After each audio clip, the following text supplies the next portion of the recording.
Welcome to At Issue. I'm H. Wayne Wilson. Thank you for joining us again. The state of Illinois lost 50,000 students between 1991 and 2014 in terms of higher education enrollment. Those aren't good numbers to be looking at. And as a matter of fact, on a national level, states are spending twice as much on Medicaid as they are on education. Now, on the surface, that sounds like that's not such a good idea.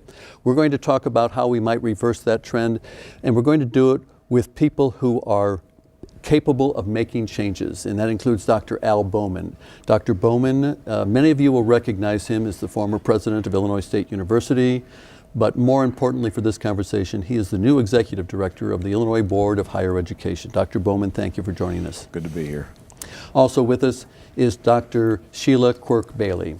Dr. Bailey is just a year and a half into her tenure as the president of Illinois Central College, a critical aspect to our higher education roles here in the state of Illinois.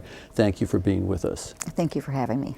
And also with us is a familiar face, Dan Brady. Dan is a representative from Bloomington, Illinois in the state legislature. And the reason that Representative Brady is here is because he, along with Chapin Rose, another state representative, has introduced a bill, 4103, that's going to address some of the issues regarding higher education. Thank you for being with us. Thank you for having me. Nice to be with you. And let me start with Dr. Bowman, because one of your charges as the new executive director was to update a study that was done in 2009. And there are four focuses of that study: increase educational attainment, ensure college affordability, address the workforce needs, and enhance economic growth. For purposes of our conversation, let's stick with the first two. In broad strokes, what does that mean to you as you step into this new job? Sure. The state developed what's been called the public agenda back in 2008, and the effort recognized that going forward, in order for the state to remain economically viable, the population needed to increase its academic and career credentials, for lack of a better word. The experts who study these things have told us that for the state to be where it really needs to be, 60% of the population should achieve some sort of high-quality post-secondary credential. And we've made some progress since 2009. We've improved from just over 40% of the population statewide up to just slightly over 50%. For a state that has 12 million residents, that's a pretty good move, but we've still got room to grow. Let's turn that to the local level with Dr. Quirk Bailey. What is that number in the central Illinois area? In the greater Peoria area that we serve at ICC, currently 40% of adults have a post-secondary credential. And as you heard Dr. Bowman just explain, that really needs to be 60 for an area to be economically viable. So we need to actually flip our ratio and go from 40% with the credential to 60% with the credential. So that means we're not even stagnating. We're less than stagnating. You know, what that means right now in terms of workforce is if we can't find a way to turn those numbers around, it will become increasingly difficult for companies to not only grow but to stay due to lack of workforce and properly credentialed employees. And when we talk about these kinds of degrees, we're not just talking about a four-year degree. It could be an associate's. It could be an associate's degree, it could be an industry credential, it could be a trade union apprenticeship, it could be a credential that someone picks up at the military. And we need to take a really broad view of how adults and students just out of high school can credential in order to bring all players to the table to solve this problem regionally. Before we get into the legislation that you have introduced in the Illinois House, from your perspective, these numbers aren't encouraging. What can the legislature do outside of your bill? What role do you play in trying to increase the number of credentialed or degreed individuals in the state of Illinois so we can raise our economy? Well, I think number one would be a stable funding aspect, a budget, stable budget processing. that these universities can not only plan, but count on stabilization. And therefore, when you do that, you send out the message loud and clear that not only in higher education is Illinois open for business and ready to go on stable footing, you send that message to the parents and to those students, not only across Illinois, but our bordering states and across the country as well. And that's a lot of work that we need to do to improve that. Dr. Bowman, that means that college education has to be affordable, whether that be Right. at the associate level or the bachelor's level or higher. That's part of your charge, is to Right. find a way to ensure college affordability. That's a tall task. It is, because the pressures on the state budget are enormous. The increasing costs of medical coverage, the aging population, our infrastructure needs, pension costs, all those pressures come to bear, and higher education is just one of many needs that the state has to respond to. Across the country, 49 of the 50 states have seen declines in per student funding for higher education over the last 20 years. Illinois is certainly not an outlier here. The recession hit our state harder than other states. It's taken us longer to recover. But I think there's some positives here that we don't often talk about relative to Illinois. In terms of trying to address affordability, Illinois has one of the largest need-based scholarship programs in the country. The Monetary Award Program was funded at just over $400 million this year, and those dollars are provided to students and help buy down the cost of tuition and fees. One of the things that's not as apparent to the public is that the sticker price in terms of tuition and fees at a four-year public university is not always the final dollar amount.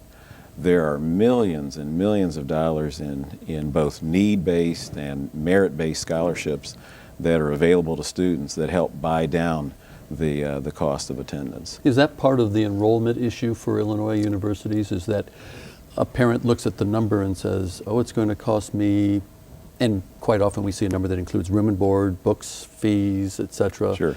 and pizzas, and they're scared away, and they say, you're not going to the University of Illinois or to Northern or ISU. The sticker price can be staggering, and until students get in the pipeline, fill out the application forms, fill out the FAFSA form, it's at that point they begin to understand that maybe this isn't as tall a hill as I might have expected. One of the things that's happened that I think is a real positive for our state is that on the public university side, institutions are putting more institutional aid into both need-based and merit-based scholarships, literally millions of dollars that is used to buy down the cost of tuition and fees. Let me, and by the way, FAFSA is a federal assistance, financial assistance program, but let me address the issue of that, because between 2005 and 2015, the state of Illinois increased education funding by $1.1 billion. Right. However, the cost of retirement systems took almost all of that $1.1 billion. Exactly. So operational funds were even. Right. And yet you're saying that universities and colleges have put more money into financial aid. How are they doing that? Yeah, those dollars come from the tuition funds that are available to the institution, and universities have tightened their belts, and because it is a buyer's market, they've used institutional dollars as well as state dollars and federal dollars to buy down the cost of tuition and fees. If you look at a student who has considerable financial need, there are several sources of funds that are available to literally all of these students. And for an Illinois resident, it would include the Monetary Award Program. It would also include the federal Pell Grant Program. And then on the third leg of that stool would be institutional aid. And in many cases, the institutional aid can equal the other two sources. And you put those three funding sources together, couple that with a modest student loan, and for most students, that can cover the full cost of attendance. Dr. Bowman, of course, is in charge of making sure that enough students go to the 12 public four-year universities in the state of Illinois. So we know that's his charge, but your charge is, well, you know, when we talk about affordability, community colleges might be the first step toward a four-year degree, or it might be good because you only need an associate's degree and you're affordable. How affordable are you, and how has that been increasing? Well, our tuition has been going up, especially the last several years. When we didn't have stable funding from the state, we had to make that up somewhere, although ICC's tuition didn't go up nearly as much as some other community colleges. Following the same logic that was just explained, the Pell Grant for students at ICC, full-time students, will cover not only their tuition, but will also cover their books, their fees, and usually return some money for extra support for those students in terms of transportation, or if it's a single mother daycare, over the course of a semester. So students can get a very high quality education within their local community and definitely complete successfully those first 2 years of college without any debt and without money out of their direct pocket. They still have to, most of our students work, they still have to earn a living and they need to live someplace and eat while they go to school. But one of the major advantages of a local community college is that educational expense can be covered for students of poverty completely through the Pell Grant. And yet you still have a food pantry on your campus in East Peoria. You know, poverty on campus is, like I said, so even if you can cover those educational expenses, there are other expenses that students need, and we have a growing food pantry on our campus that we partner with a local food bank, and our athletes staff it for us as part of their public service, and it's amazing how a lot of our both traditional right out of high school as well as adult returning students really struggle to find the time and the means to recertify themselves to earn a family sustaining wage. It really is a challenge. House Bill 4103 is called the Higher Education Strategic Centers of Excellence. It's co-sponsored by Representative Dan Brady of Bloomington. Let's go through step by step. First of all, why is this legislation necessary? Just broad view. I think broad view, my colleague over in the Senate, Senator Chapin Rose, who sponsors the bill in the Senate, we looked at a variety of information and hearings and things that we did about this. But the biggest push overall was that the financial situation of the state and higher education in particular. And we also are just coming off a major K through 12 funding formula change.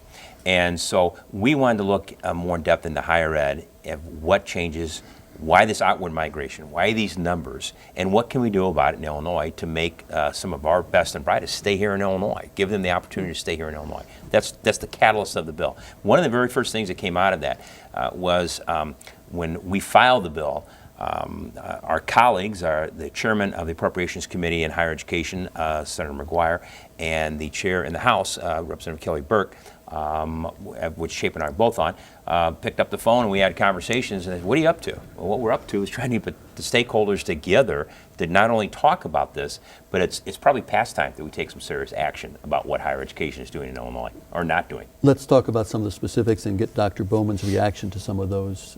And the number that you referred to, losing students, 50,000 students a year, as I understand it, Dr. Bowman, are going outside the state of Illinois for their higher ed.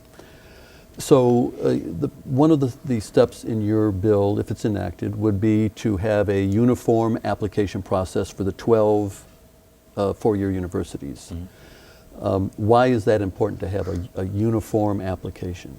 One of the things that we did was, in talking to high school students that are applying, said one of the things you could do for us is you could make it easier for us to apply, make it universal to those universities, that when we apply, that our particular transcripts and things, we don't have to go school to school to school to school. We knew we were not going to make any friends at the universities by saying one-stop shopping, so to speak, if you want to come. But those are the type of initiatives that we hear that you want to talk about trying to keep more students here. Let's make it easier for you to get in the first place. Is there a problem with that, Dr. Bowman, the universal application? Well, and I think we need to look at a variety of approaches to increasing applications to our public universities.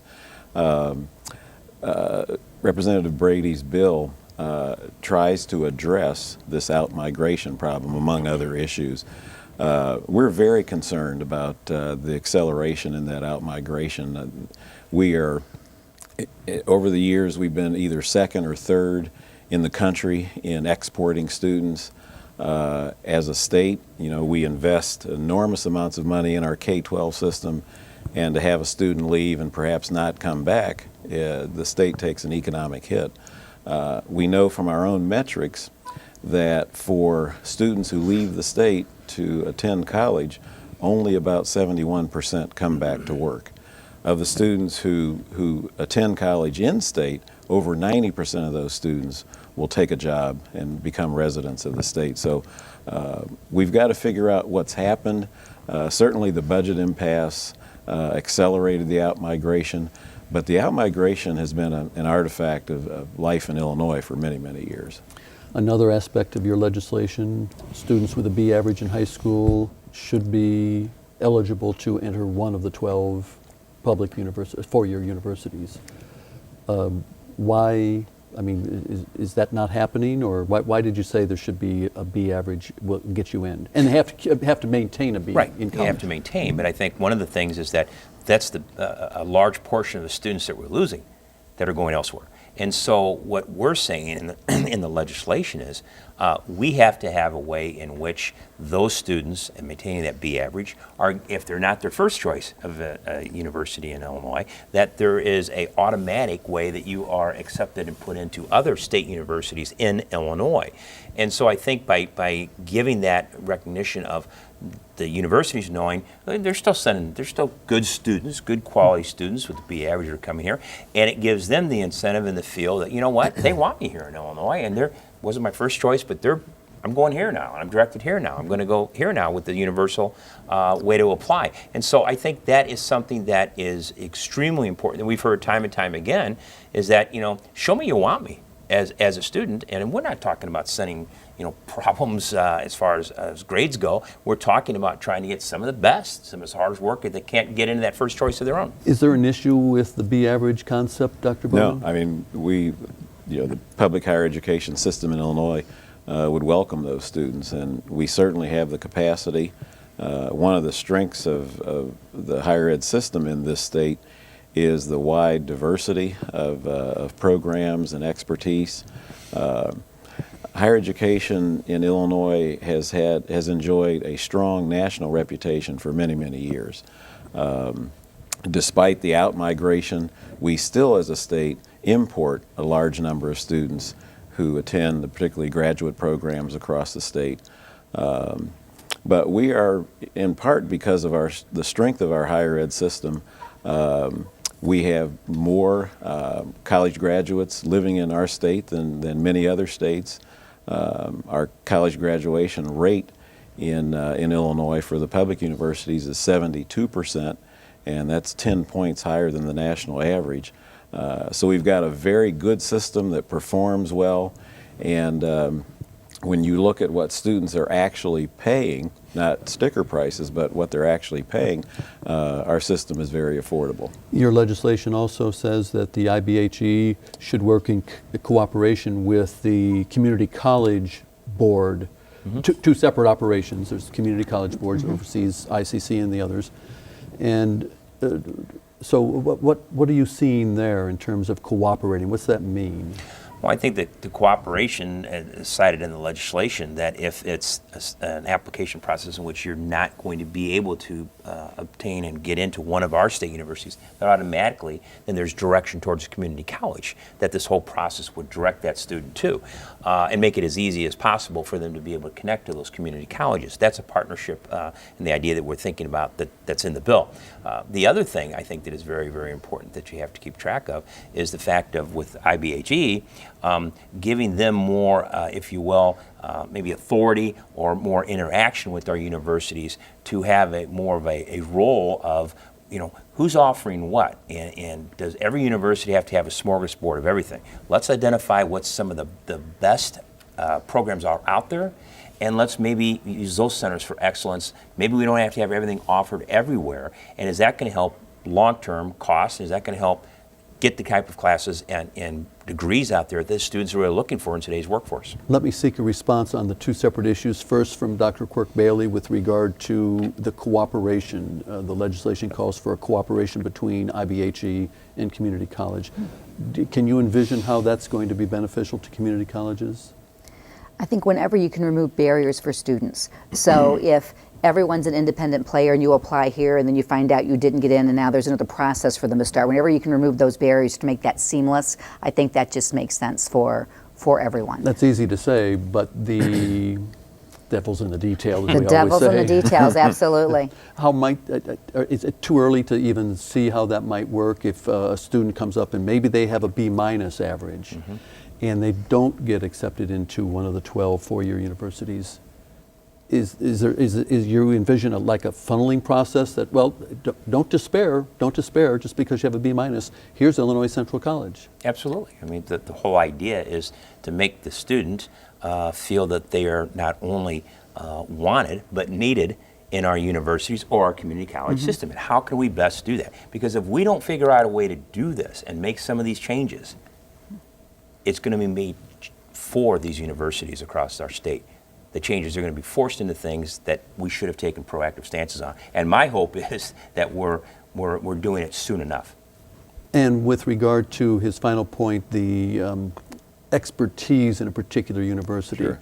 The University of Illinois at Springfield just built a technical building. I don't remember the specifics of that, but the University of Illinois has all sorts of technical background and abilities. Sure. Is there a problem with his legislation with regard to centers of excellence? No, I think the legislation actually highlights what the independent governing boards have been doing. Every public university in the state looks both inward and outward as they make decisions about programming, workforce needs. I think you can look at each institution and identify things that they're known for, that they're very good at. And one of the things I like about this legislation is that it would allow us to direct additional resources toward areas that that reflect the strengths of the institutions and the needs of the workforce. So when will we see the public agenda for college and career success updated? That process is going on right now. And I suppose for the rest of our lives it will continue. There won't be. Because technology and advances in the economy will require more technical training in order for people to be employed. And I think one of the things that all of us want to see happen is that children and families in our K-12 system understand that that education doesn't end at the 12th grade. That in order to be a full participant in this economy, one needs additional training beyond high school. That can be in any arena, and ICC is looking at vocational training. We are really stepping up our game in terms of workforce development, focusing on the big workforce gaps in our region, are in healthcare, are in IT and engineering design, and are in manufacturing. And Really, in manufacturing? In manufacturing. You know, as an industry, we tend to focus on, through the media, the shrinking number of manufacturers, when actually in this region there were 2,700 manufacturing jobs created, and those all pay the family sustaining wage. That's our mantra. We want to create more programming that takes people from where they are, credentials them into areas where they can earn a family-sustaining wage. So while the universities would be focusing on centers of excellence, community colleges are very serious about matching their programming and continually changing their programming to match that regional workforce need so we can play that role in the community. And very quickly, Representative, what's the status of 4103? It was filed last fall. We're hoping that it will have a day that we can have a hearing and move forward. One of the important things it's done is it's gotten our Democratic colleagues to the table very much voluntarily. And those type of discussions we're having now is very key. And with that, we have run out of time, and we could continue this conversation for the next, not 30 minutes, 30 years maybe. Much too short on time, but let me say thank you to Dr. Al Bowman, who is the Executive Director of the Illinois Board of Higher Education, and to Representative Dan Brady of Bloomington, who has introduced House Bill 4103 to improve education in Illinois, higher education in Illinois. Also, thank you to Dr. Sheila Quirk-Bailey, who is the President of Illinois Central College. I appreciate the input, and may I ask you all to come back when you've had more time to study these things and maybe get legislation passed? Absolutely. Absolutely. Next time on At Issue, we're going to be talking about health care. Do you know that OSF St. Francis Healthcare is probably the largest employer in the Peoria area? It's true. We're going to be talking about the growth of healthcare with representatives from OSF Healthcare, Methodist, Unity Point Methodist, I should say, and the University of Illinois College of Medicine at Peoria. Join us next time on At Issue.